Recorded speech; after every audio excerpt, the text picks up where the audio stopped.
Hi everyone. Today I have Mark Wilson. He is in Canada, right? You betcha. Vancouver. Can I say that? Vancouver, you got Yeah. Yes, I it. remember. So Mark is a coach at DFM, which stands for Digital Freedom Movement. I used to be part of that movement a wee while ago. And long story short, nothing bad. It's just I decided to do something else. Hence this podcast.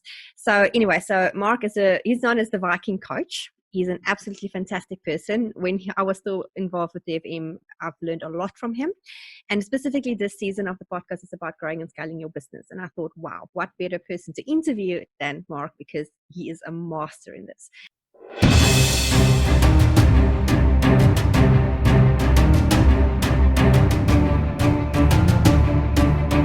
So, welcome, Mark. How are you doing? Awesome. Thank you so much. I really appreciate it. I think it's just so amazing what you've been able to do with your podcast and everything and how you've been able to grow your business. So I'm a huge fan of yours. So it's definitely a pleasure. Thank you so much. I really appreciate you saying that. You guys actually and I actually had an interview with Kelland about probably a year ago, and I said the same thing then, and I'm going to say it again now. You guys really put me onto this entrepreneurial journey. Because I was part of your community. I've made amazing friends that I'm still friends with when I was part of your community. And it's just amazing that when you join these programs, how you get involved with different perspectives and people, and it's just amazing all the way around. So yeah, so they were my starting points of entrepreneurial journey. It's almost 3 years ago. That's crazy. Crazy. It was the Yeah. end of 2018. Wow, huh? Flies, right? I know, that's just absolutely bonkers. Can you tell people a little bit about you? Where did you grow up? What is your superpower? For sure. Other than being a Viking, yeah, sure. I grew up just in Vancouver, British Columbia, actually, Langley to be exact. Um, I, I, I never would have imagined me being in this kind of world. And we kind of joked about the social media world and everything. Like, I was totally against social media and being out there in the internet prior to getting into online business. Like, I used to be a mechanic, and I was one of those people that never would post on social media. Like you, I was a ghost prior to. And I just, I finally had enough at my job. I worked my way up from being a mechanic to managing mechanic shop. And I'm sure you probably have heard tons of people talk about this. They made all the right decisions, followed the road that you're supposed to, get that white picket fence lifestyle and all that kind of stuff. Because that's what we're told when we're young. If you work for a company, you put in your time, you put in your work, you'll get to that place where, you're free and you feel good and you're successful, right? So I did that. I didn't have the easiest late teens, but when I got into the 20s, my early 20s, I started with the mechanic business, worked my way up, and I got to 30 years old. I had a couple kids, and it kind of like dawned on me that I wasn't really going anywhere. And I talked to my boss, and it's funny because this is almost like 5 years ago now. I talked to my boss and I wanted a raise. And, yearly raises were like $1. Like nothing like me looking hindsight back. It's like, oh, this is a needle mover. But it was something that like would show me that like I was appreciated and I did something well. I just got moved over to this new shop that was struggling, and I increased revenue 25% in 3 straight months. And it was established business and everything.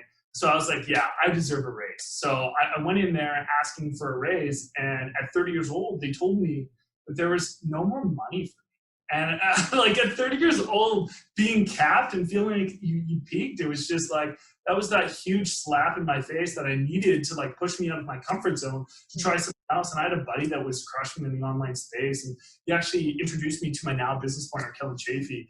And I met up with him. He told me like what I needed to do, and I jumped in. And I didn't have immediate success in online business.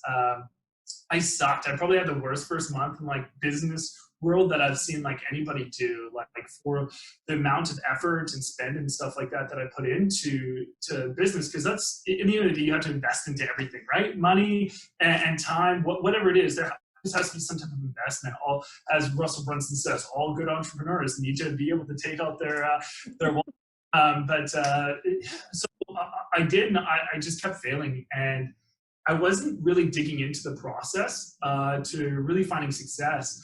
until my wife and me had this conversation. She wasn't really like good for me going in and spending money and doing this stuff, but she supports me in everything I do, and I'm so That's grateful for that. beautiful. She asked me after about a month and a half, she was like, "Are you ready to quit yet?" And I knew at that moment in time that I was making mistakes and I needed to change because I wasn't ready to quit. Like this, I couldn't fail. Like I needed to succeed for my family. And yeah, anyways, like that was the switch that flipped in my head, and I dug into the process, and I just started, going further into it.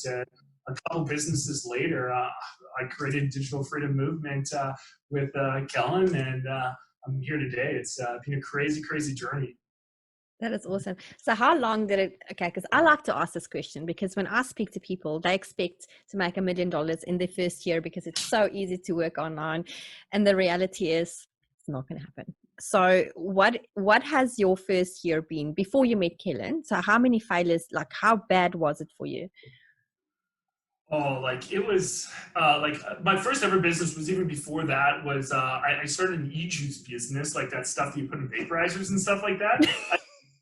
Business partners, and I think we had a good business model, but like didn't want to put in the work, so it ended up being like a $5,000 investment went to crap, lost all 5,000. And then for this, I mean it was a couple different things, but to get once I got started on this business model and this track that I was on, it took me about 6 months to really find the success and really start reaping the dividends of my work and everything like that. Yeah. How did DFM came about? So I started with a couple like other business models online, and they were just, and I'm sure you hear this. They're just people that like had different goals. Let's just call it goals. They had just different goals, different ways that they wanted to conduct business. And when I first got into business, I had this mentality of selfishness, and like all I cared about was money, money, money. And in the end of the day, you're only going to reach so far in life caring about money. Money isn't really a needle mover. I don't care how much you care about like the dollars and all that type of stuff. It isn't a needle mover. You'll peak at some point in time, because when the needle mover is money, like you'll have money in your bank account and you'll just stop wanting to work. And that's all that those people cared about. And they ended up, taking money from me and just discrediting me for some of the work I put in. So it was time for a new chapter to change. Kellen, they did the same thing to Kellen as well. So we decided that, like we were the people that were really like pushing that business anyway. So we're just like, well, why don't we get together and start this business? And he just came back from Thailand. He moved there for like 3 months, and he just came back and he's like, okay, Mark, it's the beginning of the year, let's go this. And we created a whole training platform within like 3 weeks, and we just like put in our like notice with the other company, and we're just like, yeah, we're not with you guys. We started our own training platform. We're not gonna solicit anything bad to you, but we're just gonna go on and create our own new thing. But it was through hardship that we created this, and I couldn't be happier that I had to go through that failure and that hardship to be able to do this. And I really didn't know online business the way I probably should have when I was creating this platform. I knew like I was really good at a few specific things, but didn't really understand the process as much as like 1/100th of what I do now, as I've grown and as I've had to grow and create new obstacles and have to overcome them. It's amazing if you don't understand the process and you don't understand the framework or the structure within your business, how you're just not going to do it. I actually joined a coaching program a couple of months ago because that was exactly what I was struggling with in my business. And yes, I'm making money, and yes, but I always felt like I'm not doing enough. And it's because I was doing that exact thing. The process was all wrong. And once you understand your process, it just becomes easier, right?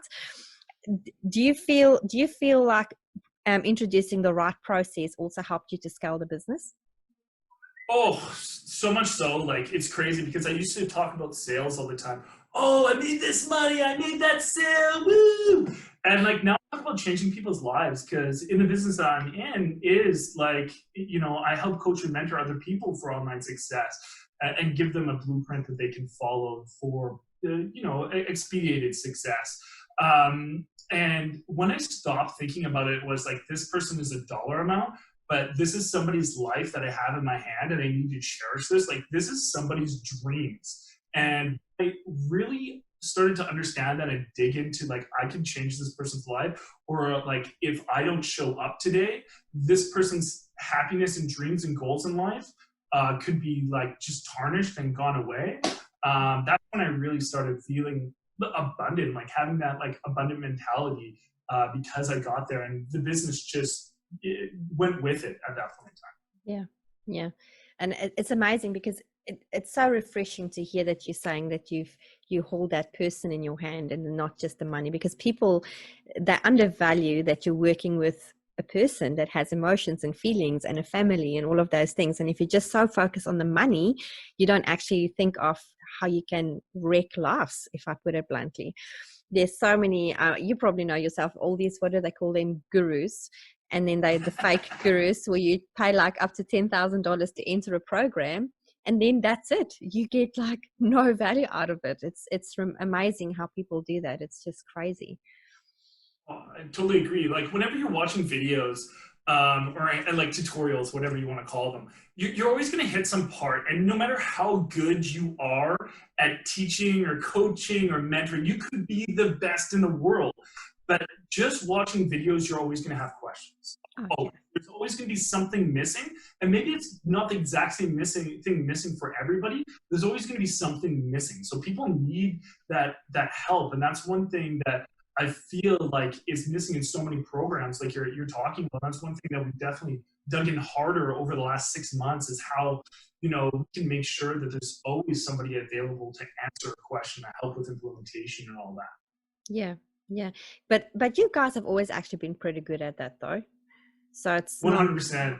But when you're always doing one-on-one, you can only show up for one person at a time, and that's where we kind of like felt lost a little bit sometimes, because sometimes I'd have 5 people that would want to call it the same day, and it's just like same time, same day, and it's just like I can only fit one of you guys in. So we actually changed our system from just one-on-one to every day we go live now. So there's live trainings for like anybody within our like Lumen community to jump into, and then we hired a VA ourselves, so they could answer any questions any time of the day, so people could have even that on a higher level. And I feel like a lot of people are very introverted, and it's funny, like one of our like best students, Nicole Dawn, she's a redheaded lady, she's very out there, she's very much an introverted person. You can notice if you saw some of her content and everything, but she struggled to even ask questions. So I find like with us having more live training, some people feel like they're bothering us because we're so busy. And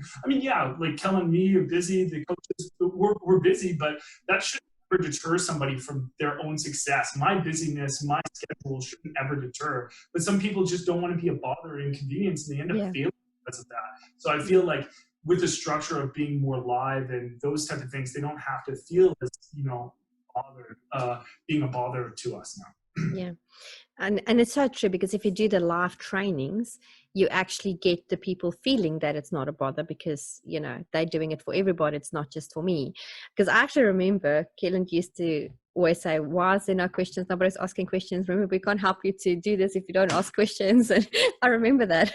And I remember how frustrated it was for you guys when nobody's asking questions, because then you can't do what you're supposed to be doing, and this is helping these people, so yeah. Do you feel, or do you think that if you hire the right staff that can help you to grow your business, like a VA, for example? Huge. I think that that's actually like one of the things that have gone through with us the most over the last 6 months is we've actually really tried to dig into the process. And I mean, COVID, for me, I have 2 amazing boys. And normally I would have support. Like I live very close to my mom. I'm a mama's boy. And my mom like looked after my kids all the time. Like when I was working, and made it very flexible for my schedule, my wife's schedule, all that kind of stuff. And COVID happened, and my mom looks after my grandma, and she's elderly, so she had to take a step away from my family. I haven't even seen her for like a year now. Oh, wow. So for me, like I've had to look after my so much more. And like, it's been great because it's actually forced me to take steps back from my business and hire people. So we've hired a bunch of people to help us coach, help us mentor, help us like, with like the sales funnel, all that kind of stuff. And it's really helped me dig more into the next level of being a business owner, and not just being like a marketer, or not just being an entrepreneur, but actually giving more opportunity to other people. And we wouldn't be here today like without some of the people we've hired. Nicole is one of those people that we've ended up being able to hire, and like without her, I definitely wouldn't. We wouldn't have been as successful the last few months for sure. Yeah, it's amazing when you not give your time away, as in doing all these things yourself. Do you feel like your family, okay, so here's the thing, I created my business around my family. That's really when I started. And then something happened and I went down a rabbit hole, and then I almost felt, and I actually had an interview a couple of weeks ago with the lady when we talked about this, and then I felt almost like my children became a time consumed for me, which is a horrible thing to say, but that was the reality. It's like, because I've got a 3-year-old, and and then at that stage he was only 1.5, so it's a full-on mommy job. And yes, he was in kindergarten. It's about 15 hours a week. All these other hours I could work on my business. I was feeling like I need to have this kid more in kindy, but at the same time you have that mother guilt. And then I had to stop, and I woke up one morning and I'm like, this is not why I created my business. I created my business to spend time with my kid. Now I'm shoving him away. And I recreated the entire wheel for myself. Do you feel you went through that phase of, you feel like your family is suppressing you? Because this is something that I pick up a lot from a lot of people. Oh, 100%. Like, and it was crazy. Like, I went through this stage where I was like, my wife's Karen. I said, Karen, like, if you want to go out, you go out without me. And I was just like, I need to focus on my business. If you want to go, create memories, go out, have fun, go to the water park, any of those things, I'm like, you plan those things without me. I'm staying home. I need to focus on my business. Like, this is our future. And then like it really dawned on me during COVID.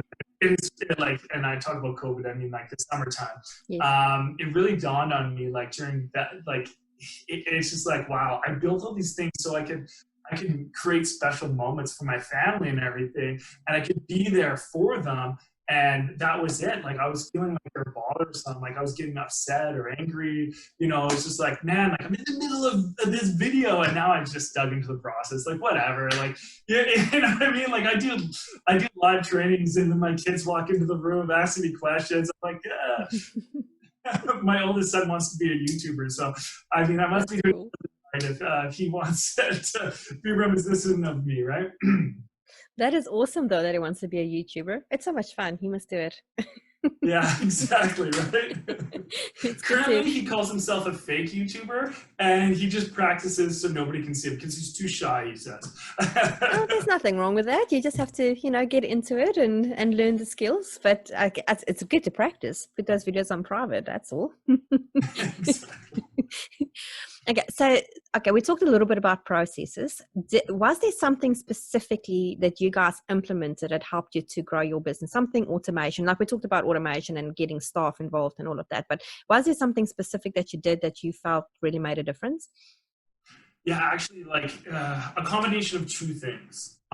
One, I've paid multiple different consultants and coaches to help me with my businesses, because I truly believe that we should always be mentored by other people and take other people's knowledge, because we only have so much ourselves. And I think there's always other stuff that you can take from other people. Now, we paid, I think it was $20,000 for a sales funnel to be made for us and everything. And we launched a big launch, all this different stuff. It didn't work though. It didn't convert the way that it was supposed to. We went away from, we used to do live master classes or webinars, whatever you want to call them, all the same thing. We used to do them twice a week, and then that was just, it was draining doing this like twice a week. So we were trying to find ways to get away from that. So we moved to like an evergreen webinar and a messenger bot sequence to go in there, and it converted okay. It didn't convert the way that we wanted it to, and it was great. We learned so much from the two people that we hired and everything, and it was awesome. I felt like I grew a lot during that process because I got to understand what these other people that had far more success than me, like these people would be in like Forbes magazine and stuff like that, right? So I mean, like they're clearly very successful human beings. And then I was just like, well, they're not doing it the way that we wanted to do it. So then we dug more into our personality, put our personality into their methodology, and it started producing better results, but still not even close to where we wanted to be. And then it took us to hiring a sales team within our organization to go along and team up with our approach to their techniques. And that's where we really found the most success that we've had is definitely the automation. I find like the messenger bot setup for sales funnels extremely good, and it works so much. To me, it works so much better with Facebook because when you're pushing people outside of Facebook, Facebook hates that. Like they shun on like getting people off their platform. So when you have a messenger bot, maybe it's like 2 sequences in that you send people outside of Facebook, you end up getting more reach for your paid advertisement than you would otherwise. And Facebook ads are so expensive if you do it wrong. You know, it's great if it works, but if it doesn't work, you literally throw money in the water. It's so tough. And like there could be just like one thing that you need to tweak to make it right, but you end up putting the money really quickly. Yeah, that's why we've got an ads guy that's in the UK, and I'm like, I don't want to know anything. That's why you think, you know, it's just do your thing and leave me out of it. Because it makes it, because you don't need to be, it's about the who, right? It's not about the how, and you don't want to be involved in everything. Okay, so we talked about obviously a little bit of you know, all different kinds of like growing techniques, people and stuff. Is there, or you know, processes, is there anything else that you feel outside of, I could say, the norm of things that you do to grow business that you guys have done that helped you to excel to the next level? I think just that like authentic, I think like a couple things. One is being authentic in who you are. I think if you try to be somebody else, like that imposter syndrome, any of that kind of stuff, I think until you dig into who you truly are, and I mean, like you introduced me as the Viking, I mean, like I've been able to dig more into that and like my persona. And before, because I was scared to do a go live before. It took me, I think, 10 months to do my first go live after starting an online business. And it was just like, I was afraid of my own shadow. And until like I stopped being scared of the things that they're not that scary about, but it's understandably so that people are scared about it, like the judgments, all that kind of stuff, your own insecurities. Until like I started digging into more authentic me and authentic of what my thoughts and feelings were instead of what I think that other people think and everything. That's when we started really feeling. So really just branding yourself and coming up with your own identity, I think was one of those things. I think at one point in time, the digital freedom movement really didn't have power behind it or didn't have an identity. But I definitely feel with who Kellen and myself are, like we are the identity. I mean, and the thing is Kellen and me are so different of human beings. Like he's, let's call him and I'm the yang, and like we're very different, but we work so well together because of it, I think. And like he's definitely the face of our business. I'm more the behind the back, and it works good. And I think that's one of those things that we really dug into and has helped us explode that much more. It's just digging into ourselves and not pushing each other to be each other. And I think at one point in time, that's what we're doing. Like I was kind of, be more like me, and he's like, be more like me, and yeah, it didn't work. So one is just being authentic, and the other thing is just showing up consistently. I think there was times that we definitely got that mentality of being okay because we've had our success and we, you know, all that kind of stuff. And we just got a little bit stagnant because of it, and just not getting that mentality, finding that inspiration on a daily basis. You have to be able to do that. So those would probably be the 2 things that really helped us in that matter. How did you get out of that? That's stagnant. I think it was more of an epiphany moment, and it was more him so than me. Like he would bang the table, and he'd be like, "I'll tell you a story. This is you'll probably get mad at me." So we all like we had different social media platforms that we were in charge of, and he ended up being in charge of Twitter and our presence on Twitter, and hates Twitter. Just does not like Twitter at all. And he essentially would throw tantrums that he had to do this stuff, and he would be so mad that he would have to post on Twitter just because it wasn't his personality. He'd be like, I think it's stupid. It makes me not want to do anything else for the business because I just had to do something that I disliked so much. And he was so hard-nosed on that, and I was so hard-nosed on the other way, making him do those things. And he would do it because, I mean, partnership, I think you have to do sometimes things, that you don't really want to do. Yeah. Some points in times, you need to take a step back and stop like ramming the problem and just understanding that. And he's just like, you know what, I don't enjoy this. And it's just like, why did we do this in the first place? Is to find joy and abundance, and that wasn't serving that purpose. So yeah, it was more him pushing that envelope, and then I finally had the epiphany moment of just like, why am I forcing him to do stuff that I don't want to do? And I'm okay doing these other things. Why am I throwing tantrums about this? Let's just do the stuff that we love and are happy about. And the more that we've dug into that, the more that we found success that way. That's awesome. I love hearing these stories because that's the reality of owning a business. You're always going to have the rocky road within your business, and not just success, but also, going through your own emotions of what is working, what's not working, and doing, I understand the Twitter thing. I hate Twitter. I completely get that. I try to post on Twitter and I'm not very good at it. Anyway, so I completely understand it. Okay. So thank you, Mark. I really appreciate it. I think you gave us a fresh perspective on what really goes inside, what goes on inside a business. And a lot of people don't really understand when you grow and scale. Because I think personally, and correct me if I'm wrong, but just standing on the outside, looking into what you guys are doing, I feel like you've grown quite rapidly. Can I say that? Because, you guys went from starting out to your success at the moment quite fast. I mean, it was just when I was joining DFM, there were people coming on board every single week. And it's not something that you just see. So it's just obvious. And every time somebody joins, it's a $sign, So, and it's just like looking at it, it's like, wow, these people are so awesome. They just, getting all these new people in the company, which I thought was pretty awesome because you don't see that very often. So do you feel that, and this is, I guess, my last question, do you think that you guys brought that special dynamic to get people to join your company? 100%. I think that's one of the things that Kel and me get the most. It's like, there's just something about you guys. Like, people have never put their like thumb on it or something like that, but we get a very much like, there's just something about you two. I think because we work so well together, it just works that way. And I think because we're very authentic to who we are, and we're open, like we're willing to all the time and willing to be there for people see that, and I think they end up digging into that, and they know that you show up.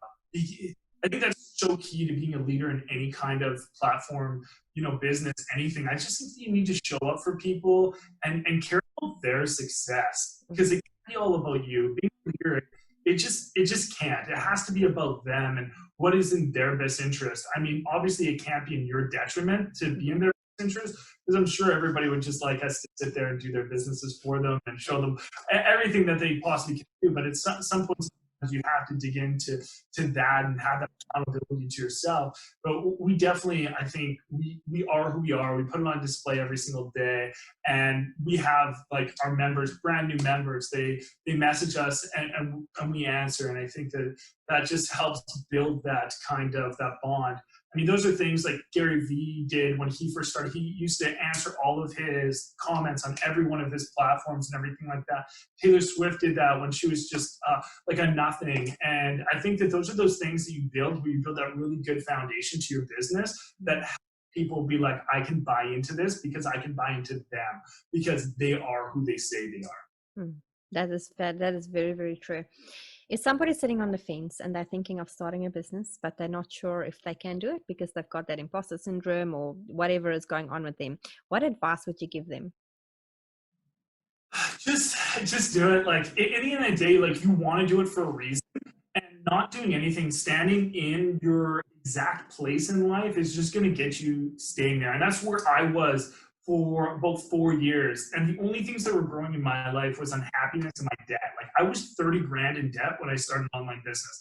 I wasn't a wealthy man. Like I made a decent wage at what I was doing, but having 2 kids and living in a very highly cost area, like what I made just wasn't enough. So just know, look at yourself in 10 years, and could you see yourself doing what you're doing now in 10 years from now? And if the answer kind of sickens you a little bit, if you get a pit in your stomach and you're like, I couldn't imagine that, nothing going to change unless you change. You're the only person that's in control of your outcomes in life. And until you take control and stop letting the fates or whatever decide where you're going to go, you're not going where you want to be. You have control of your life and your destination.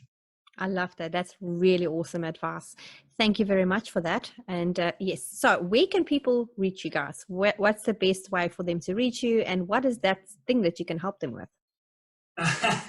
So for me, you can reach me at digitalfreedommovement.com, or you can reach me on all the socials at Digital Freedom Movement or Thor Consulting. Either one of those 2 platforms, I'm all over the place there. And how we can help people is what we do is more for people just breaking into the business, or if you're looking for a new income stream online, we give you a blueprint that is being tried and tested. Like it's the exact same strategies that we do that has scaled us up to making 5 figures every single week. And without these strategies, we wouldn't be where we would we are. That's true. Exact playbook of what we do, and we give it to every member that joins our community, those strategies, and then we help actually implement those things. Like I was saying, those live trainings, live chats, we're all over the place helping people find that success. So yeah, we definitely, that's kind of our big thing is we give you the blueprint to our success in the affiliate marketing world. That's awesome. I love it. And like I said, when we started this, I said I used to be part of the movement, and it's nothing to do with them. I just didn't fit in with myself. So yes, I strongly recommend to go and check out their website. It's great coaches, great community. It's a lot of, that was my starting point.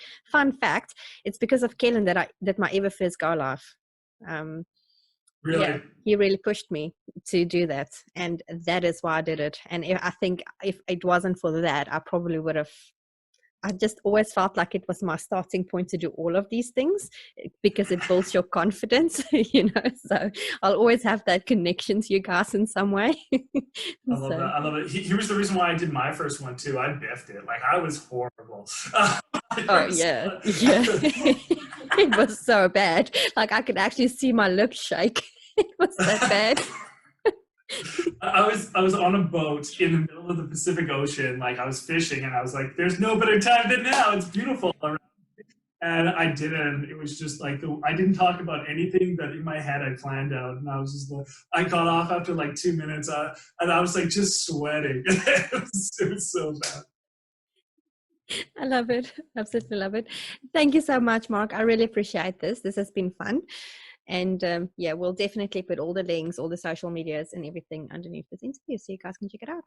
Awesome. Thank you so much. Thank you so much. I appreciate it. Thanks. Bye. Bye.